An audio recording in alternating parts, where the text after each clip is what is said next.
عورت کا بھروسہ اعتماد کبھی مت توڑیں، اس کے ساتھ لوگوں کے سامنے عزت سے پیش آئیں، اس کی تعریف میں کنجوسی نہ کریں، پھر دیکھیے آپ کی زندگی کو ایک عورت کتنی پرسکون بنا دے گی۔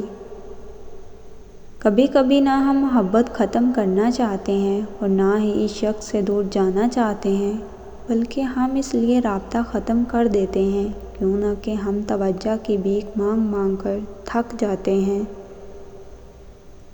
زندگی بہت آسان ہو جاتی ہے جب عورت اپنے شوہر کی بہترین دوست بن جاتی ہے۔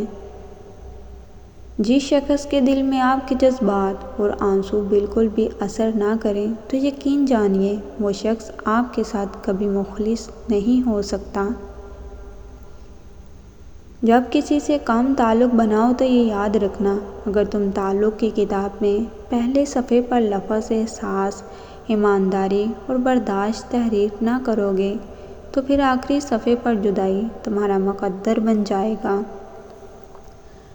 ضرور قبول ہوگی تمہاری دعائیں، یہ وعدہ ہے اللہ پاک کا تمہاری بہتری کے لیے۔ اللہ تعالیٰ تا خیر ضرور کرتا ہے لیکن وہ بولتا نہیں۔ کچھ لوگ ایسے ہوتے ہیں جو محض ہمیں چاہنے کے دعوے دار ہوتے ہیں، پانے کی کوشش ہی نہیں کرتے۔ جب ان سے نبھانے کی بات کرو تو کہتے ہیں کہ محبت صرف پا لینے کا نام نہیں ہے۔ اگر آپ کو کبھی ایسا لگتا ہے کہ آپ ٹوٹنے ہی والے ہیں تو یاد رکھیے کہ اللہ ہمیں کچھ بھی ایسی مشکل نہیں دیتا جس کو ہم سنبھال نہیں سکتے ہیں۔ عورت یہ بات برداشت نہیں کر سکتی کہ جس مرد سے وہ محبت کرے اس مرد کے دل میں کسی اور عورت کی گنجائش ہو۔ اگر کوشش کرنے سے محبت ہونے لگے تو دنیا میں نفرت کا وجود ہی نہ رہے، یہ اوپر سے اترتی ہے اور انسان کے دل میں اپنے آپ پھوٹتی ہے، نہ کہ کوشش کر کے کرنا پڑتی ہے۔ اگر لوگ آپ کو قبول نہیں کرتے تو مایوس مت ہونا، کیوں نہ کہ لوگ اکثر وہ چیزیں چھوڑ دیتے ہیں جن کی قیمت وہ دے نہیں سکتے۔